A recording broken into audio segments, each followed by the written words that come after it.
बच्चों, आज जो चैप्टर मैं आपको पढ़ाना स्टार्ट कर रहा हूँ वो है बीएसटी बिजनेस स्टडीज का चैप्टर नंबर 9 जिसका नाम है फाइनेंशियल मैनेजमेंट।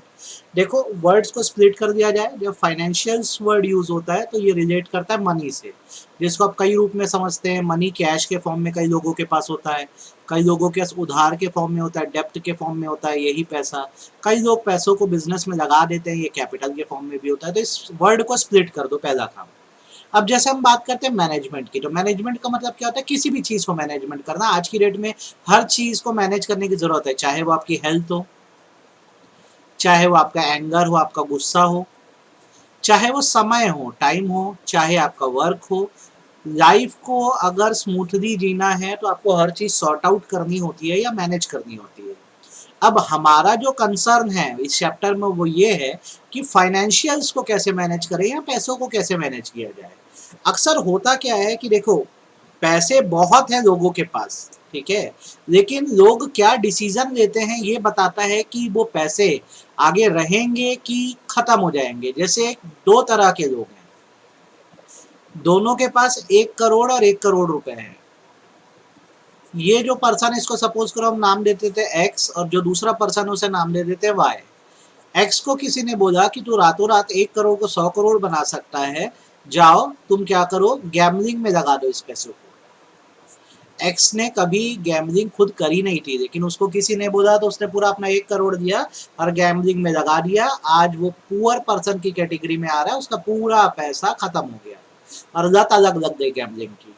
वहीं एक दूसरा पर्सन है वाई, जिसको लोगों ने बोला कि भाई जा तू भी गैमलिंग में पैसा लगा, लेकिन ये समझदार था। उसने सीधे गैमलिंग में पैसा ना लगाकर 4-5 ऑप्शंस निकाले कि गैमलिंग के अलावा और क्या ऑप्शंस हो सकते हैं जहाँ पे पैसा लगा के मैं कमा सकता हूँ। तो उसको समझ आया वो इस पैसे को प्रॉपर्टी में लगा सकता है, जैसे लैंड में। वो इन पैसों को सिक्योरिटीज में लगा सकता है, जैसे शेयर्स, डिवेंचर्स, बॉन्ड्स में।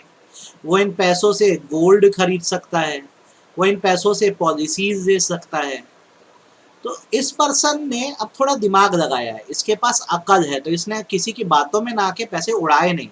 ये क्या करेगा, इस 1 करोड़ रुपए को प्रॉपरली अपनी सोच के हिसाब से जहां इसे सही लगेगा वहां लगा देगा। जैसे अगर मैं होता तो 50 लाख की प्रॉपर्टी दे देता और 50 लाख की सिक्योरिटीज मतलब शेयर दे देता। अब देखो, लैंड का क्या किस्सा होता है कि ज़मीन अक्सर एप्रिशिएट ही होती है, डेप्रिशिएट ना के बराबर होती है। तो मेरा पैसा, अगर मैं जो 50 लाख लगाया हूँ, ज़मीन की कीमत कल को बढ़ेगी तो मेरा पैसा भी क्या होगा, ग्रो होगा। मैं मान के चलता हूँ आज 50 लाख की अगर मैंने ज़मीन खरीदी है तो 10 साल बाद उस ज़मीन की कीमत 3 करोड़ तो हो ही जाएगी। मान सकते हैं, ये भी हो सकता है वो दलदली ज़मीन बन जाए, लेकिन फिर भी रिस्क तो हर जगह है। मैंने कुछ शेयर्स या सिक्योरिटी में पैसा लगाया, जितना ज़्यादा वेट करोगे उतना ज़्यादा फायदा होगा। 10 से 12 साल तक मैंने वेट किया तो कहीं ना कहीं यहाँ पे भी ग्रोथ मिली। मान लो 1 करोड़ रुपए हो गया ये अमाउंट। तो अब ज़्यादा समझदार कौन है, जो बहकावे में आया वो या जिसने अपनी अकल लगाई वो? तो आप बोलोगे बिल्कुल सर, जिसने अपनी अकल लगाई वो ज़्यादा समझदार है।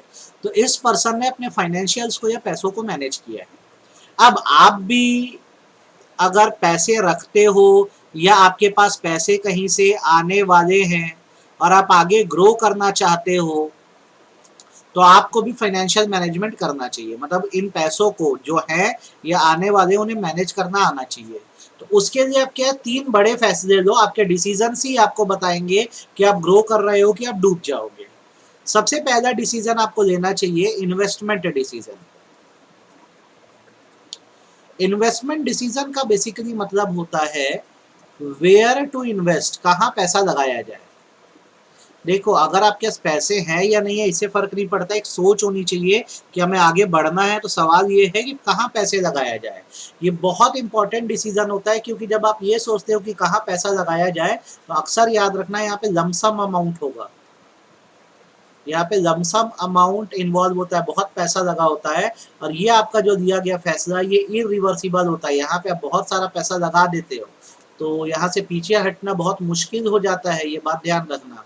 तो आपके पास अगर पैसे हैं तो आपका सबसे इम्पोर्टेंट डिसीजन जो होता है वो ये होता है कि पैसे अगर हैं तो इन्हें इन्वेस्ट कहाँ किया जाए, क्योंकि एक बार आपने जो इन्वेस्टमेंट किया उसी से समझ आएगा कि आप तरक्की कर पाएगी कि नहीं। तो जैसे सपोज करो आपके पास 3 ऑप्शन है। एक है प्रोजेक्ट ए, ठीक है, जो आपको 80% रिटर्न देगा, मतलब 80% बेनिफिट देगा। दूसरा है प्रोजेक्ट बी जो आपको 70% बेनिफिट देगा। 70% या 80% का मतलब है जैसे मैं 1 करोड़ लगाऊं तो प्रोजेक्ट एक ए से मुझे 1 करोड़ 80 लाख की कमाई होगी, प्रोजेक्ट बी से 1 करोड़ 70 लाख की कमाई होगी, और प्रोजेक्ट सी जो है मुझे 90% रिटर्न या फायदा दे रहा है। तो सीधी सी बात है, कोई भी समझदार आदमी होगा तो उठाएगा, प्रोजेक्ट सी में पैसा लगा देगा, क्योंकि उसको यहाँ दिख रहा है कि फायदा ज्यादा आ रहा है। लेकिन अगर इसको कोई ये बोल दे कि ये प्रोजेक्ट सी बहुत हाई रिस्क कंटेन करता है, मतलब पूरा पैसा डूब भी सकता है, तो फिर ये क्या करेगा, थोड़ा सा सेफर साइड में होके प्रोजेक्ट बी में पैसा लगा देगा। तो क्या पैसा लगाना है, पैसा लगाने के कई ऑप्शंस हैं, आपको यहाँ डिसाइड करना होगा कि आपके लिए बेस्ट ऑप्शन क्या है, आपको पैसा कहाँ लगाना चाहिए। अब आप जैसे ये समझ गए कि आपको पैसा कहाँ लगाना है, तो अब आपका दूसरा डिसीजन जो होता है, जो बहुत महत्वपूर्ण है, वो है फाइनेंसिंग डिसीजन।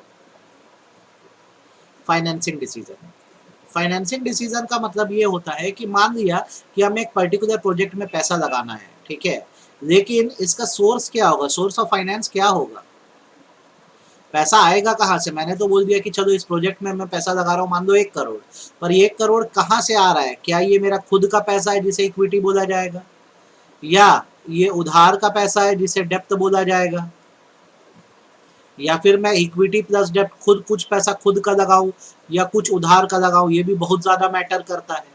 क्या होता है, पूरा खुद का पैसा किसी प्रोजेक्ट में लगा दोगे और काम डूब गया तो आप बर्बाद हो गए। आपने पूरा उधार में लगा दिया, प्रोजेक्ट डूब गया तो ब्याज तो पटाना ही पड़ेगा, इंटरेस्ट तो देना ही पड़ेगा। तो समझदार लोग क्या करते हैं, कुछ पैसा खुद का लगाते हैं, कुछ पैसा उधार का लगाते हैं, ठीक है, ये बात समझ लो। तो ये दूसरा डिसीजन आपको लेना है, पैसा कैसे लगाना है, कहाँ से आएगा।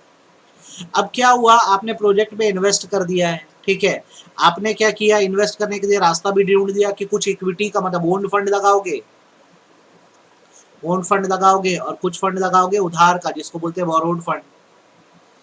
अब क्या होगा भाई, प्रोजेक्ट से आपको फायदा मिल जाएगा, तो अब आप क्या करोगे, जैसे आपके पास मान लो पैसा आ गया, प्रॉफिट कमा दिए, तो अब तीसरा आपको जो बहुत अहम फैसला लेना होता है वो डिविडेंड डिसीजन कहलाता है।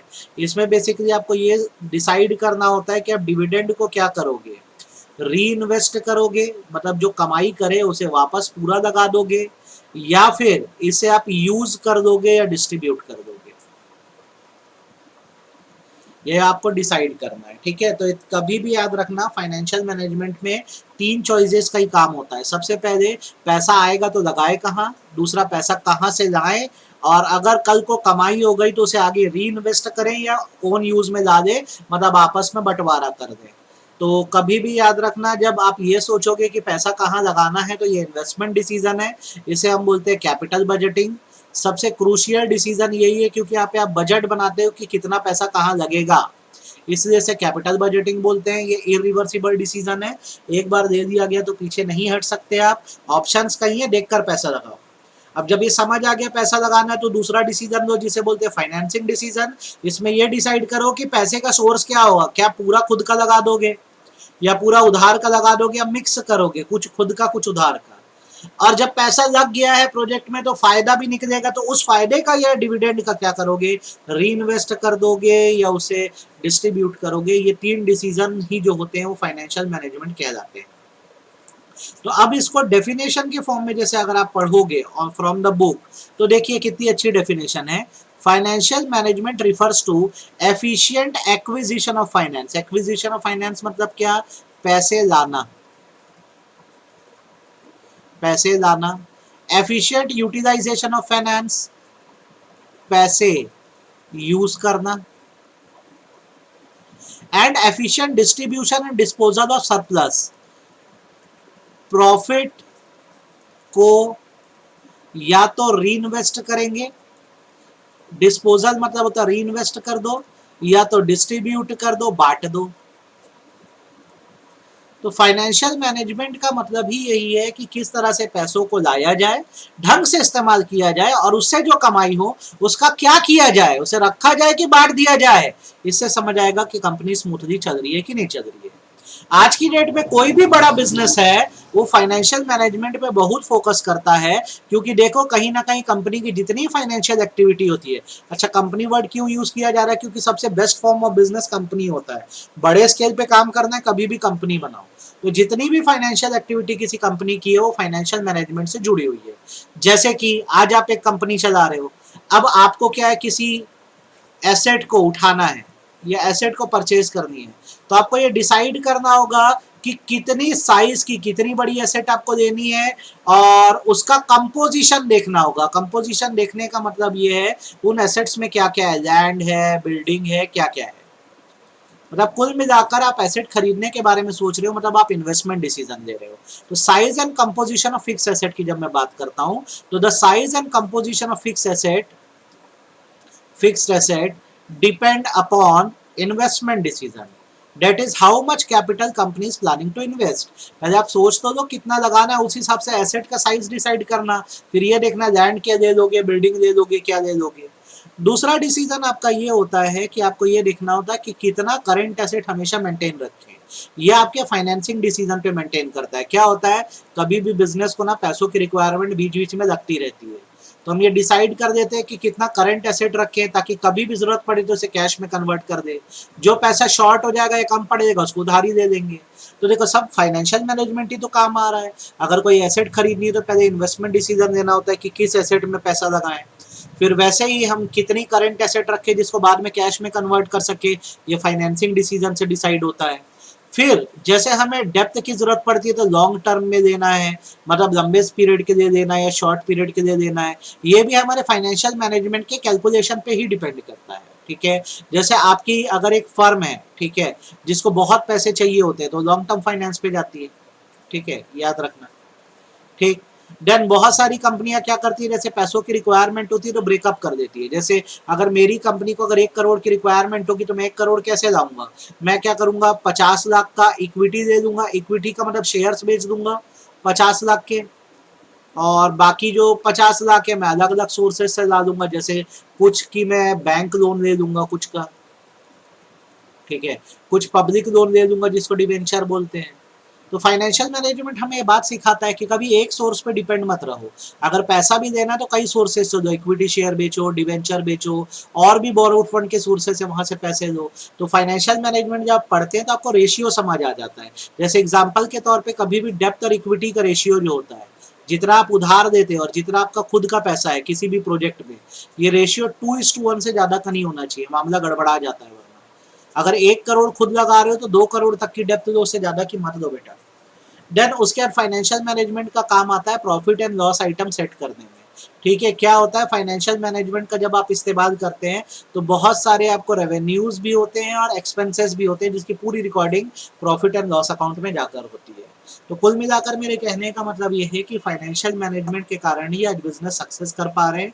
लोग सोच समझ के ही पैसा लगाते हैं, सोच समझ के ही पैसा लाते हैं, और सोच समझ के ही पैसे का इस्तेमाल करते हैं।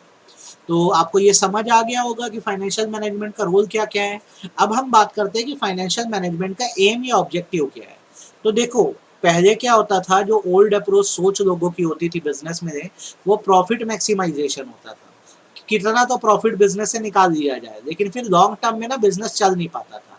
तो अब लोगों की सोच थोड़ा बदल गई है। अब लोग क्या डिसाइड कर रहे हैं, या जो भी बड़ी बड़ी कंपनियां वो बोलते हैं कि हमारा जो ऑब्जेक्टिव होगा वो किसी भी तरह के मैनेजमेंट में, सिर्फ फाइनेंशियल मैनेजमेंट की बात नहीं कर रहा हूँ अब, क्योंकि हमारा चैप्टर फाइनेंशियल मैनेजमेंट है तो इस पे अपन फोकस कर दिए हैं।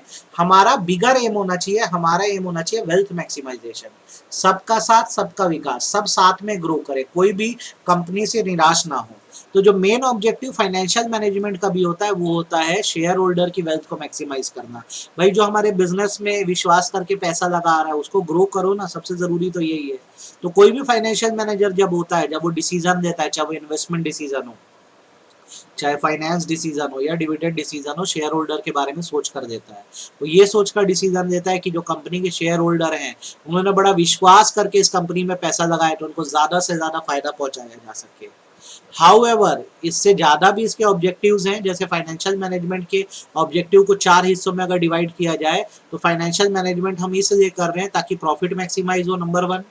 दूसरा, हमेशा लिक्विडिटी बनी रहे। लिक्विडिटी मतलब कैश हमेशा मेंटेन रहे। तीसरा, सारे फंड्स का प्रॉपर यूटिलाइजेशन होता रहे, पैसों का सही इस्तेमाल होता रहे। और चौथा, जो भी क्रेडिटर्स हैं उनकी फाइनेंशियल कमिटमेंट को हम टाइम पे पूरा करें। इतना पैसा हो कि क्रेडिटर को खुद से आके ना बोलना पड़े, हम पैसा पे करें उसको टाइम पे। तो अगर अब आपसे कोई एग्जाम में क्वेश्चन आया कि what is the objective of financial management, आप बोलोगे the objective is wealth maximisation. आजकल कंपनियां और उसके फाइनेंशियल मैनेजर्स चाहते हैं, देखो भाई फाइनेंशियल मैनेजमेंट कौन करेगा, फाइनेंशियल मैनेजर। जैसे मार्केटिंग मैनेजमेंट मार्केटिंग मैनेजर करता है, तो इनका एम है शेयर होल्डर्स को ज्यादा से ज्यादा वैल्यू देना, फायदा पहुंचाना। बिसाइड दैट चार चीजें होनी चाहिए। सबसे पहला, प्रॉफिट मैक्सिमाइज हो। दूसरा, कैश या लिक्विडिटी हमेशा बनी रहे। रिसोर्सेज का बेटर यूटिलाइजेशन होता रहे, फंड्स का प्रॉपर यूज हो। बहुत ज्यादा फंड होना भी नुकसानदायक होता है, तो सही इस्तेमाल हो। और क्रेडिटर्स को टाइम पे पैसा मिलता रहे, ये ऑब्जेक्टिव होगा। आई थिंक आपको ऑब्जेक्टिव भी समझ आए होंगे, इसमें इशू नहीं आया होगा। अब चैप्टर के अगले हिस्से पे चलते। देखो पहला तो आप ये एकदम अच्छे से पढ़ लेना, फाइनेंशियल मैनेजमेंट की डेफिनेशन, फाइनेंशियल मैनेजमेंट का रोल और फाइनेंशियल मैनेजमेंट का ऑब्जेक्टिव। अब उसके बाद आता है कि जैसे आप फाइनेंशियल मैनेजमेंट करते हो तो तीन मेन डिसीजन कौन से हैं। अभी थोड़ी देर पहले बताया, पहला डिसीजन होता है इन्वेस्टमेंट डिसीजन, जिसको हम लोग कैपिटल बजटिंग भी बोलते हैं। देखो बिजनेस में जब पैसा लगता है तो कैपिटल हो जाता है, और उसका हिसाब किताब बनाना कि कितना पैसा लगेगा बजटिंग कहलाता है। तो सबसे पहला डिसीजन इन्वेस्टमेंट डिसीजन है, दूसरा डिसीजन फाइनेंसिंग डिसीजन है, तीसरा डिसीजन डिविडेंड डिसीजन है। ठीक है, इन्वेस्टमेंट डिसीजन मतलब कहाँ लगाएं, अगर पैसा है तो कहाँ लगाएं, ये आपका कौन सा डिसीजन है, ये है इन्वेस्टमेंट डिसीजन। दूसरा फाइनेंसिंग डिसीजन है, कहाँ से लाएं, सोर्स क्या होगा। ठीक है, और तीसरा डिविडेंड डिसीजन, प्रॉफिट का क्या करें। अगर आपको ये तीनों बातें समझ आ गई तो आपका चैप्टर एकदम आसानी से आपसे बन जाएगा। तो जैसे हम बात करते हैं, सबसे पहला डिसीजन जो होता है वो इन्वेस्टमेंट डिसीजन होता है। इसे कैपिटल बजटिंग डिसीजन भी बोला जाता है। यहाँ पे ये डिसाइड किया जाता है कि फिक्स्ड कैपिटल कहाँ लगाया जाए, मतलब किस फिक्स्ड एसेट में कैपिटल लगाया जाए, कहाँ पैसा लगाया जाए। तो this decision relate to careful selection of asset in which fund will be invested by the firm. A firm has many options to invest their fund, but the firm has to select the most appropriate investment which will bring maximum benefit for the firm. क्या लिखा है, ये decision जो होता है यहाँ पे carefully select किया जाता है कि जो अवेलेबल फंड होंगे, मान लो अभी नहीं है तो आगे आ जाएंगे, उनको किन एसेट्स में लगाया जाए। फर्म के पास ऑप्शंस बहुत सारे होते हैं, फर्म को बेस्ट ऑप्शन अपने लिए चुनना होता है, और यही जो है इन्वेस्टमेंट डिसीजन कहलाता है। अब ये क्यों इतना ज्यादा जरूरी है इन्वेस्टमेंट डिसीजन, अगर इसकी बात की जाए तो इसी से ये डिसाइड होता है कि कंपनी की लॉन्ग टर्म ग्रोथ कितनी होगी। जैसे आपको एक फैक्ट्री डालनी है, तो फैक्ट्री डालने के लिए आपको लैंड लगेगी। तो अब लैंड अगर ऐसा थोड़ी ना कि एक आंखों में ही होगी, 4-5 जगह जाके देखो। अब आप यहाँ से बेस्ट प्लेस को चूज करोगे और वही डिसाइड करेगा कि उस प्लेस पे आपका बिजनेस कितना ग्रो कर पाएगा कितना नहीं। तो जैसे कैपिटल बजटिंग डिसीजन आपकी लॉन्ग टर्म ग्रोथ पे इम्पैक्ट डालता है, क्योंकि यहाँ पे बहुत बड़ा अमाउंट आप लगा दे रहे हो और एक्सपेक्ट कर रहे हो कि भविष्य में यहाँ से हमको फायदा होगा। दूसरा, यहाँ पे large amount of fund involve है, बहुत ज्यादा पैसा इन्वॉल्व होता है। देखो करंट एसेट मटेरियल नहीं खरीद रहे हो, आप क्या खरीद रहे हो, फिक्स एसेट खरीद रहे हो, तो इन करोड़ की बात होती है। तो अगर आपने कोई गलत प्रपोजल में पैसा डाल दिया तो आप डूब गए। तीसरा यहाँ पे रिस्क हमेशा होता है, कई बार इंसान का जजमेंट गलत हो जाता है, और क्योंकि जैसे मैंने बोला इरिवर्सिबल डिसीजन है तो लॉन्ग टर्म में आपका नुकसान होने लगता है।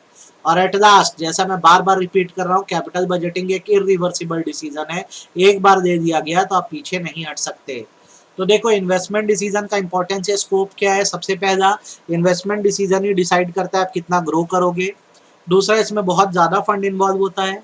तीसरा, ये बहुत रिस्की होता है, क्योंकि यहाँ पे आप जो डिसाइड करते हो उसी हिसाब से पता लगता है लॉन्ग टर्म में आप कमा पाए कि नहीं। और चौथा, ये इरिवर्सिबल डिसीजन है, एक बार ले लिया तो ले लिया, पीछे नहीं हट सकते। अब ये आपका हो गया इन्वेस्टमेंट डिसीजन क्या है, और दूसरी चीज हो गई इसके इंपॉर्टेंस क्या है। अब आगे आते हैं हम लोग। आप अगर मान लो आज एक कंपनी चला रहे, जैसे आपका नाम है आनंद। आनंद भाई, आप एक कंपनी चला रहे हो, आज आपको एक इन्वेस्टमेंट डिसीजन लेना है। आपको एक इन्वेस्टमेंट डिसीजन आज की डेट में लेना है, तो आप किन किन बातों का ध्यान रखोगे। तो सबसे पहले तो आप ये देख लेना कि कैश फ्लो की क्या पोजीशन है। कैश फ्लो की पोजीशन होने का मतलब बेसिकली है कि पैसा कितनी जल्दी आपका रिकवर हो जाएगा। जैसे एग्जांपल के तौर पे आपका अभी जो इन्वेस्टमेंट एक्सपेंडिचर या खर्चा है, इसको कैपेक्स भी बोलते हैं, कैपिटल एक्सपेंडिचर जो है, मान लो वो 10 लाख का है, आपको कहीं 10 लाख लगाने का भी लग रहा है कि लगाया जाए। अब आपके पास 4 ऑप्शन है, ए, बी, सी, डी। अगर आप ऑप्शन ए, प्रोजेक्ट ए में पैसा लगाते हो तो आपका 10 लाख रुपए जो है, एटलीस्ट ये 10 लाख तो कम से कम आपका 2 साल में रिकवर हो ही जाएगा।